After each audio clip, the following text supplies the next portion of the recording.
Their food pantry was in need of some stocking up. And so David set aside all the goods that would be helpful for the kids so that they can have a good amount to send home with them during the Christmas break. And so just to let you know, it's a big way that we serve the community.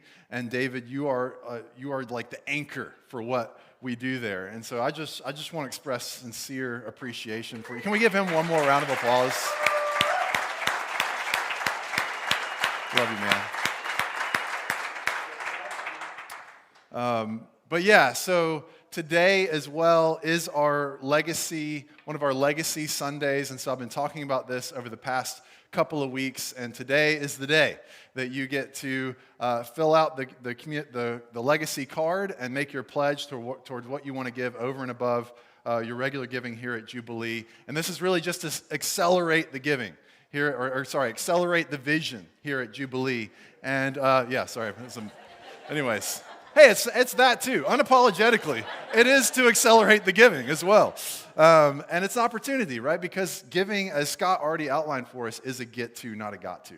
And this card is maybe more complicated than it needs to be. So don't get lost in that. Really, the main thing that we need to know is the total amount that you plan to give and pledge at the bottom. And that's just so we can be aware of what the total offering is and what it's going to be, so that when we're ready to bring our gift next summer to Celebration Southeast, which will go towards church planting and to Mozambique, that we'll know what that amount is, and we're ready to do that. And so just want to encourage you to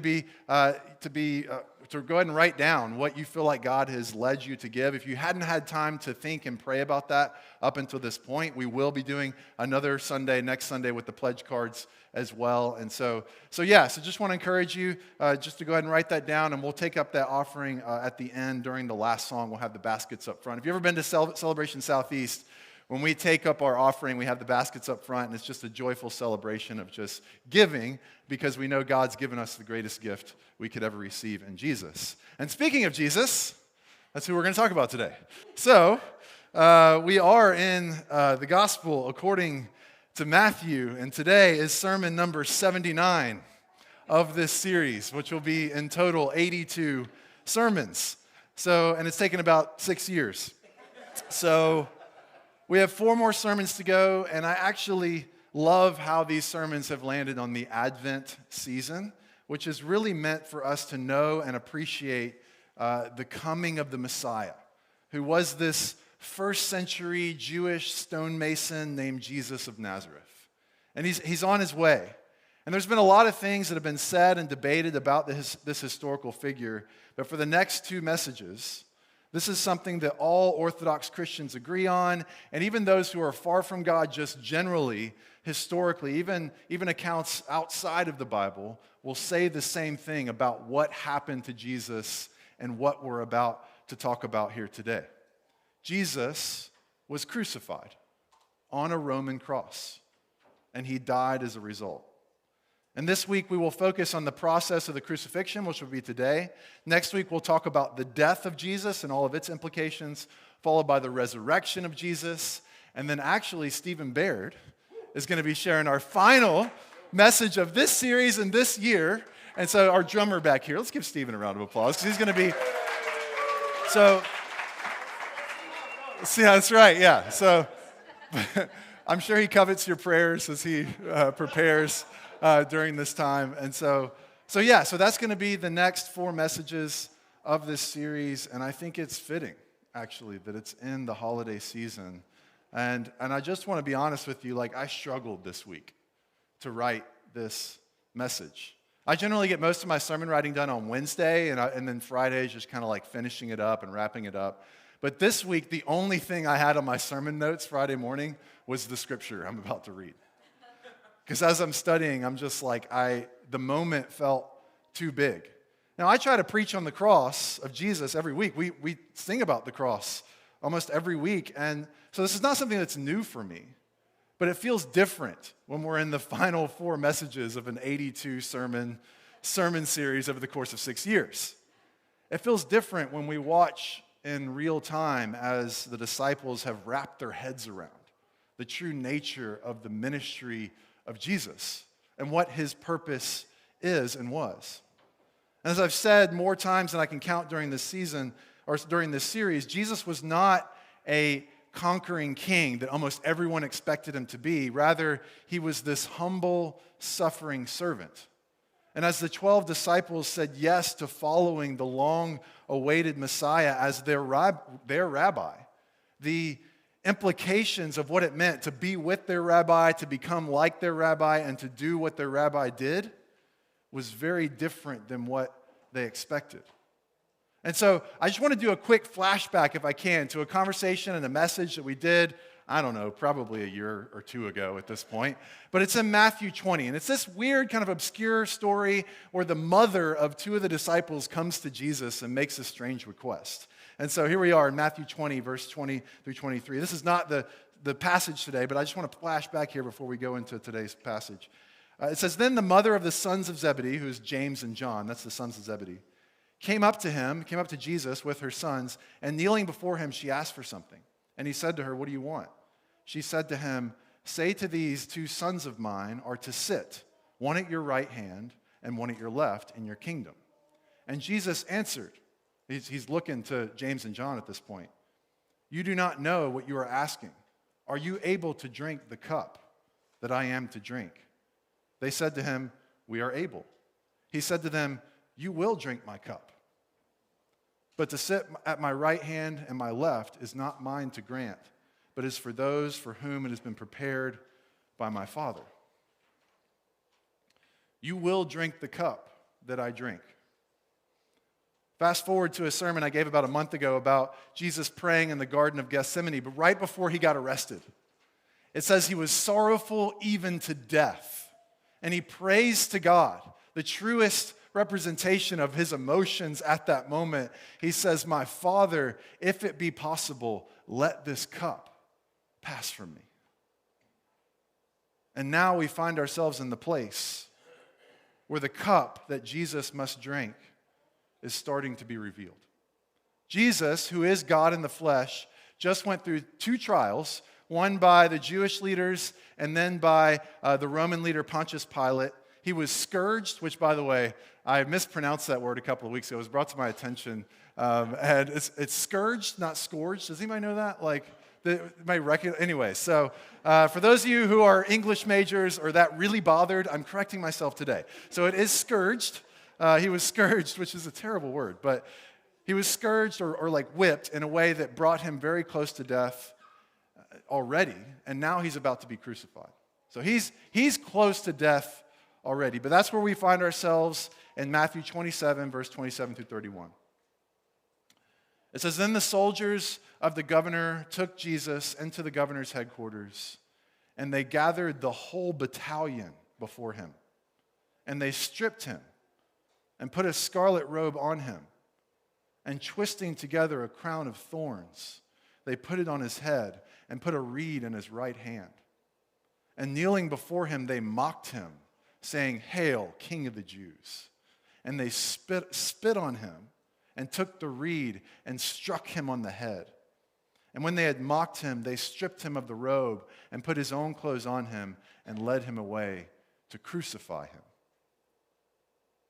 Jesus is now put in the hands of those who have absolutely no reverence for who he is.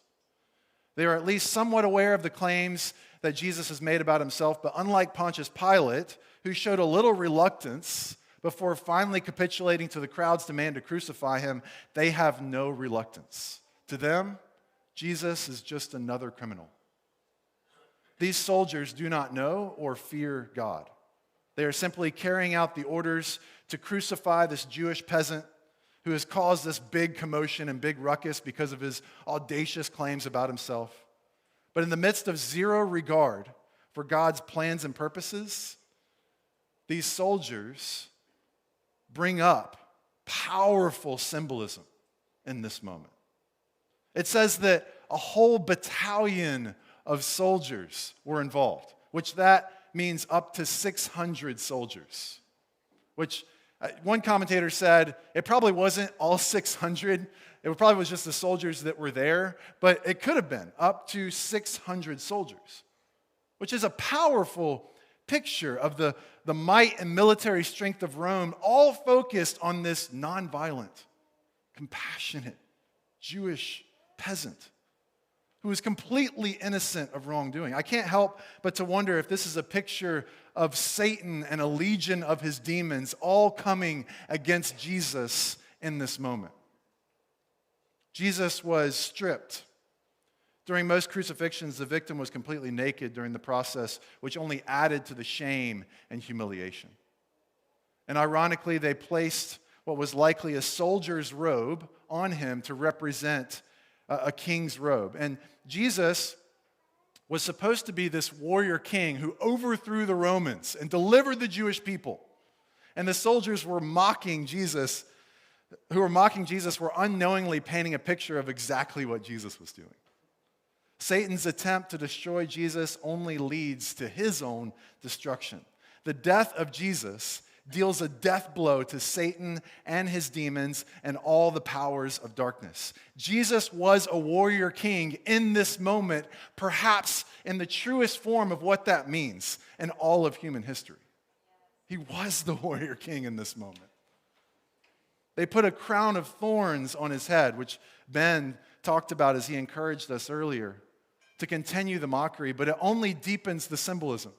When Adam and Eve committed the first sin in the garden, God told Adam and Eve that the things will now be more difficult in the world as a result of their sin. We see this in Genesis 3, verse 17. It says, "And to Adam he said, 'Because you have listened to the voice of your wife and have eaten of the tree of which I commanded you, you shall not eat of it. Cursed is the ground because of you. In pain you shall eat of it all the days of your life. Thorns and thistles it shall bring forth to you, and you shall eat the plants of the field.'" I'm convinced that poison ivy was included in that. Absolutely hate it, and it just seems to come out of nowhere. But anyways, thorns and thistles are a result. They are part of the curse. This was and still is a curse that came as a result of Adam's sin. And later, Paul is explaining part of what Jesus is doing in this moment. He tells the Galatians, hey, you guys can never follow God's law well enough to earn his acceptance. Instead, he says this in Galatians 3:13, Christ came to redeem us from the curse of the law by becoming a curse for us. For it is written, cursed is everyone who is hanged on a tree.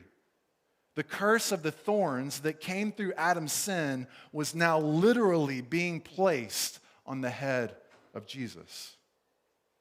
Which brings to mind 2 Corinthians 5:21, for our sake he made him to be sin, who knew no sin, so that in him we might become the righteousness of God.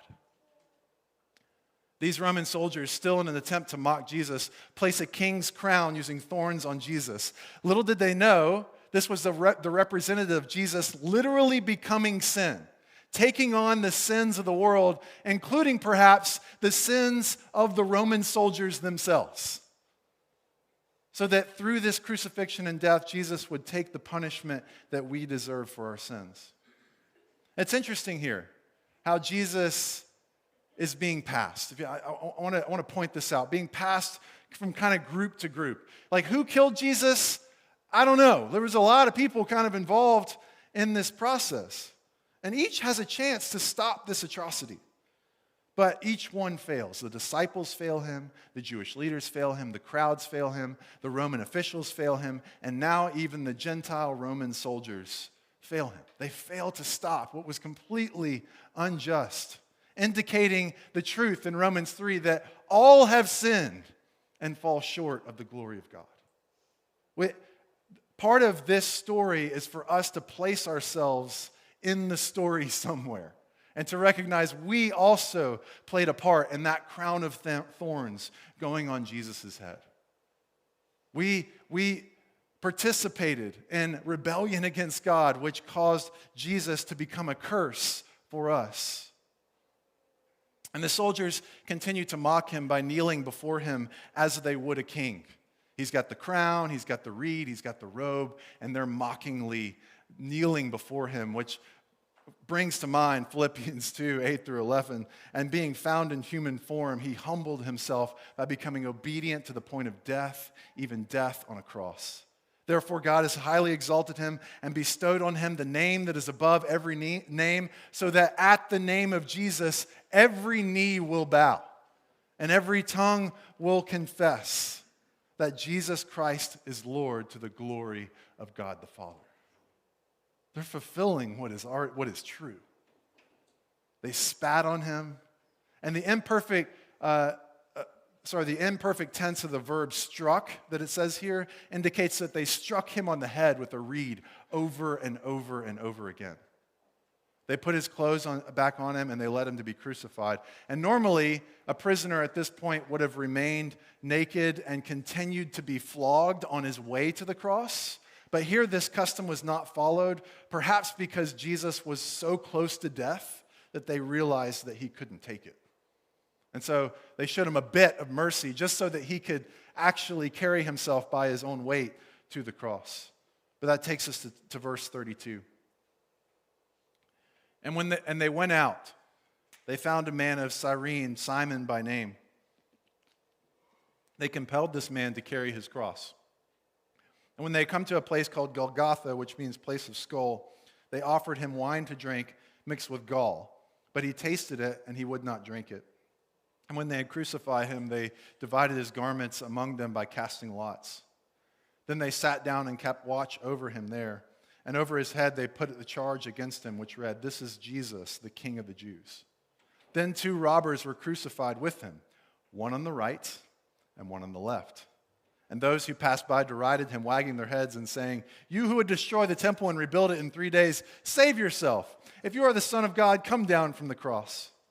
So also the chief priests with the scribes and elders mocked him, saying, "He saved others. He cannot save himself. He is the King of Israel. Let him come down now from the cross, and we will believe in him. He trusts in God. Let God deliver him now, if he desires him. For he said, 'I am the Son of God.'" And the robbers who were crucified with him also reviled him in the same way. So this scene kicks off by a man named Simon who is compelled to carry Jesus' cross for him, showing continuing evidence that Jesus is likely so close to death. He couldn't do what the custom generally is. He couldn't carry his own cross, so they compelled another man to do it. None of the disciples, if you notice, are there to volunteer. Instead, a stranger is forced to help. And the fact that his name is Simon may not be a coincidence. A reference to Simon Peter, who said he would be here in this moment, but was absent. Flashback again to Matthew 16, verse 24. Then Jesus told his disciples, "If anyone would come after me, let him deny himself, take up his cross, and follow me." Though I believe this instruction was meant to be a metaphor, we take up our metaphorical crosses to follow Jesus. This was a literal chance for the disciples to follow his instruction. And yet none of them were there to do it. They go to a place outside of the city called Golgotha, the place of the skull. You might be familiar with the English version of Golgotha, which is Calvary. That's where Jesus was crucified. They offered him essentially poison bitter wine, but then he refused, which is a fulfillment of the prophecy in Psalm 69:21. And then we get to verse 35. And when they crucified him, when they had crucified him. Matthew says this so quickly and kind of in a passing way, it seems like he's trying to avoid it. Maybe it's too painful to talk about. It's association with the injustice of Jesus that makes me think of the fact that if I were to tell you a story about someone getting lynched, I would have no desire to go into details about what that means for that person. And lynching would be very humane compared to crucifixion. So because we don't live in first century occupied Roman territory, I'm going to give you a few details about crucifixion. Crucifixion was meant to kill someone slowly by asphyxiation over the course of hours or days as they slowly ran out of strength to hold themselves up, and thus their airways were cut off and they suffocated. They were either tied or, in Jesus' case, nailed to a cross through their hands and feet, while a combination of blood loss, suffocation, shock, sepsis, and or heart attack killed them. In some cases, a spike was placed under their groin in a way that as they lost strength to hold themselves up, they were impaled slowly. One scholar says, a most cruel and disgusting punishment. The very mention of the cross should be far removed not only from a Roman citizen's body, but from his mind, his eyes, his ears. It is a crime to bind a Roman citizen. To scourge him is a wickedness. To put him to death is almost parricide. What shall I say of crucifying him? So guilty an action cannot by any possibility be adequately expressed by any name bad enough for it. Maximum physical, emotional, and psychological suffering. Actually, the word excruciating comes from the root word crux, which means cross. This is what was happening to Jesus. And so much was going on here, and the rest of the description of the events tells even more about the multifaceted, prophetic, symbolic, and accomplishing work of Jesus on the cross. The story continues as they divided Jesus' garments by casting lots, which is essentially like a game of chance or like rolling dice. And that this was, again, to fulfill prophecy, Psalm 22:18. And the soldiers kept watch over him, which is kind of a tragic moment because nobody came to try to rescue him. Everybody left him. None of his followers were anywhere to be found. And then we get to verse 37. It says, and over his head they put the charge against him, which read, this is Jesus, the King of the Jews. Then the robbers were crucified with him, one on the right and one on the left. And again, we go back to the story that I read at the beginning in Matthew 20. When he tells James and John, he said to them, you will drink my cup, but to sit at my right hand and my left hand is not mine to grant, but it is for those for whom it has been prepared by my Father. And then he continues actually in Matthew 20:26 says, but whoever would be great among you must be your servant. He's trying to teach them a lesson. It's not about sitting at my right hand and my left and ruling over everyone. This is what it means to be great and follow Jesus. To be a servant. Whoever will be first among you must be your slave, even as the Son of Man came not to be served, but to serve and to give his life as a ransom for many.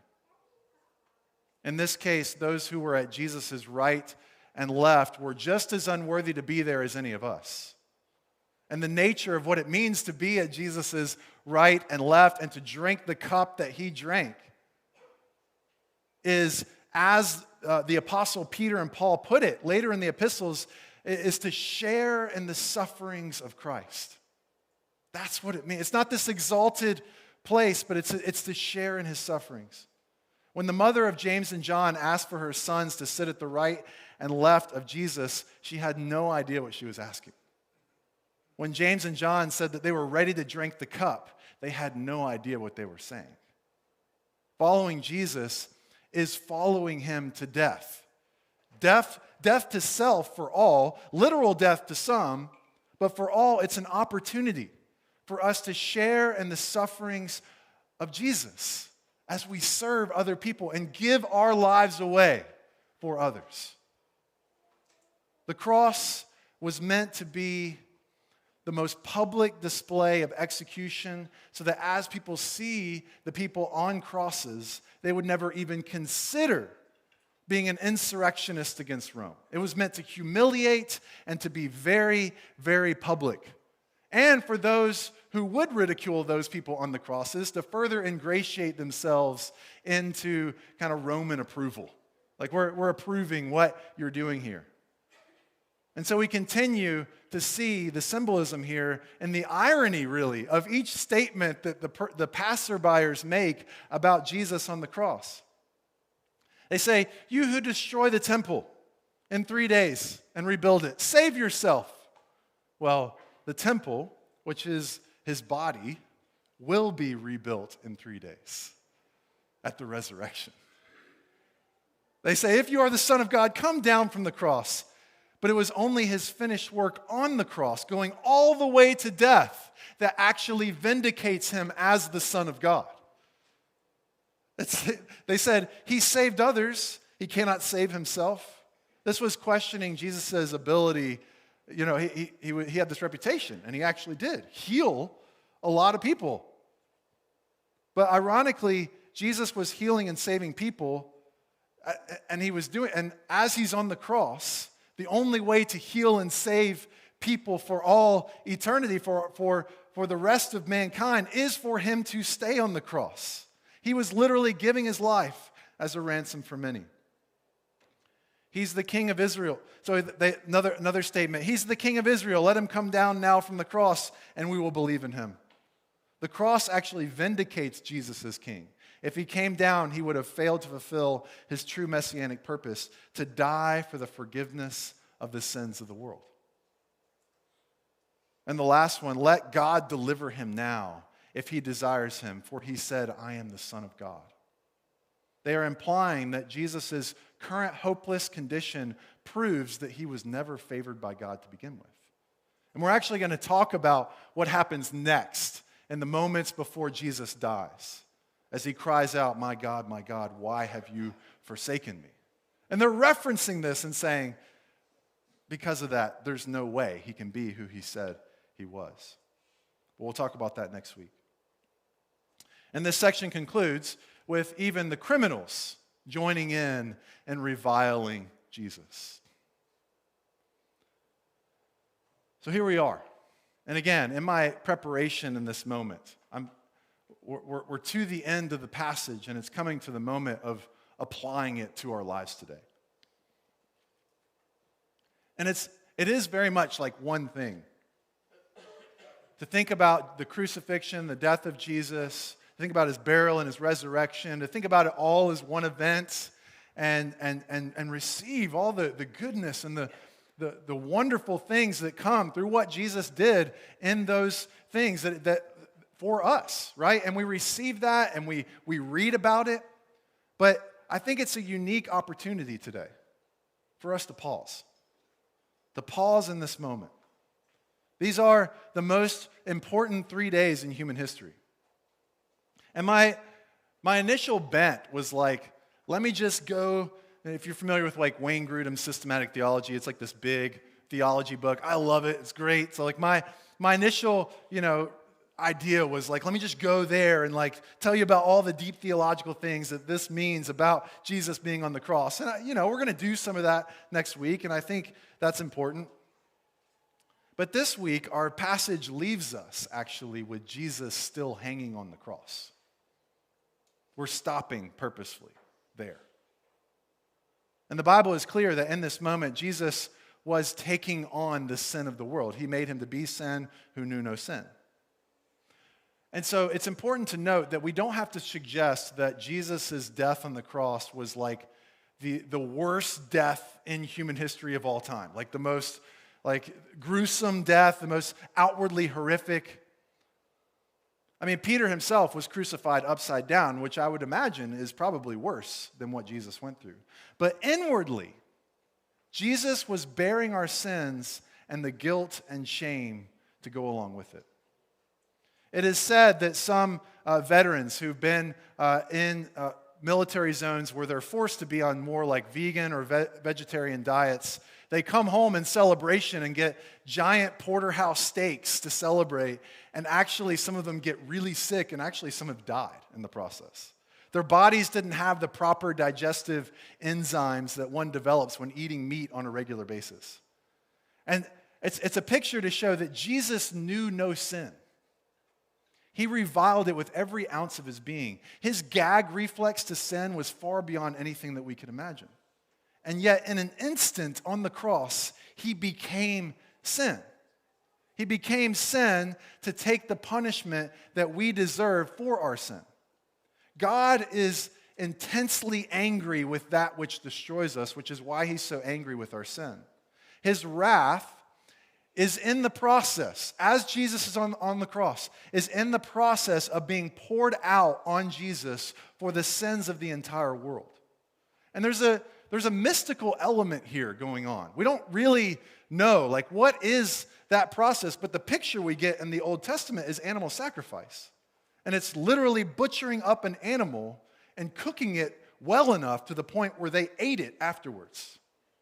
Was the point of was kind of the process or the picture that we have to show what is it like for someone to atone for sins.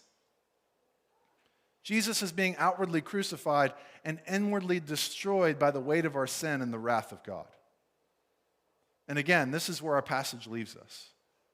Jesus still on the cross. And I've honestly questioned the use of the cross. You'll notice I don't actually know if this is intentional at all, but we don't have any crosses hanging up in this building. I don't think we have a cross hanging up in our house. I don't think I have any jewelry. I think my wife has one, but not so much jewelry with the cross, right? And I'm kind of conflicted about that. Actually, I was talking to a friend of mine this week, and just I don't know. I guess it's a good thing, to remember the empty cross. You see that symbolism, all those kind of things. But the one thing I was sure of is the crucifix that is often used in the Catholic tradition of Jesus still on the cross. I was like, man, that's really weird.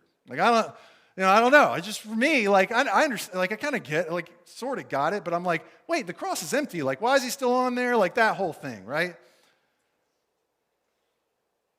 And the unhelpfulness or helpfulness of that, I think, can be debated. But one thing I do know about the Bible is that it's meditation literature.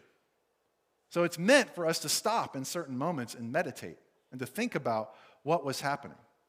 And in all my years as a Christian, I don't think I've ever paused and meditated on this moment of Jesus being on the cross, still on there, and what it would be like to see him.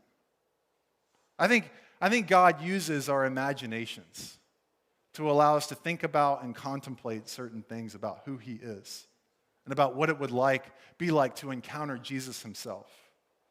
And so I think it's actually helpful. And missionaries will tell the story of coming to an unreached people group who they don't know the end from the beginning. They don't know about the resurrection. They're hearing the story of Jesus in real time. And they'll tell stories that when they get to the point of the story where Jesus is crucified and everyone is listening in, just the tears start to flow. And people are wailing as they witness and understand and hear this part of the story of this Savior, this person who came with amazing love and compassion, is now being unjustly crucified. It's almost as if they can't handle it. They recognize he doesn't deserve it. And they're weeping. And I don't know about you, but when I imagine myself in this story, witnessing this event, all I can think about is, I'm not worthy. Jesus, don't do it. I'm going to screw this up. I don't have what it takes. Just stop the whole thing. And yet he does go through with it. And he has gone through with it on our behalf. Hebrews 12:2, looking to Jesus, the founder and perfecter of our faith, who for the joy that was set before him endured the cross, despising the shame, and is seated at the right hand of the throne of God. Let's go and have the band come up.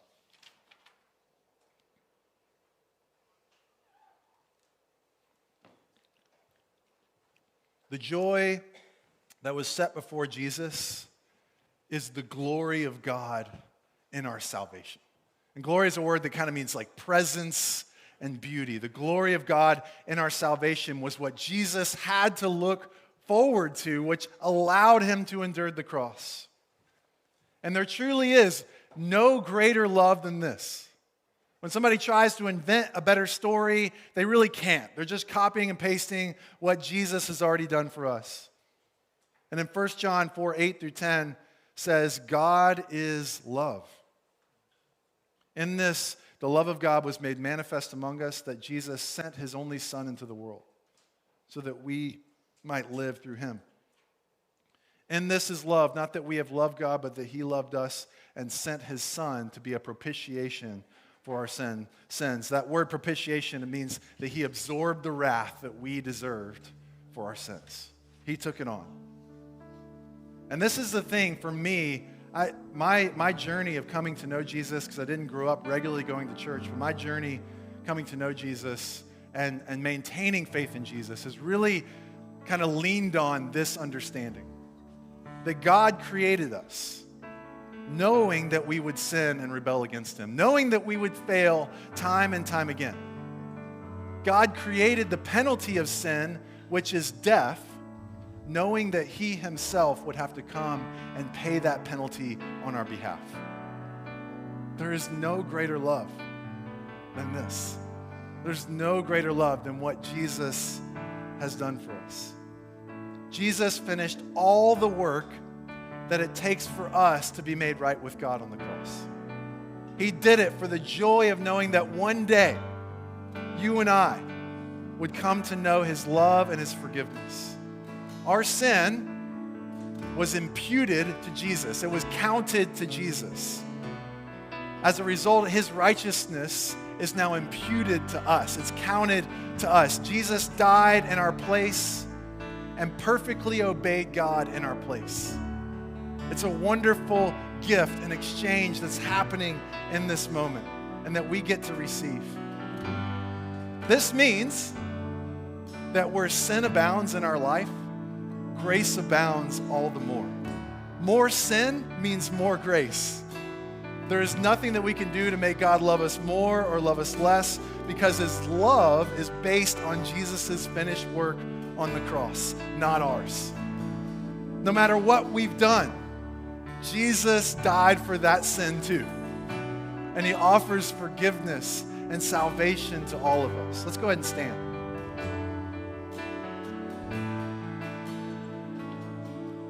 And so, at this time, we are going to transition into the time of taking up our legacy offering.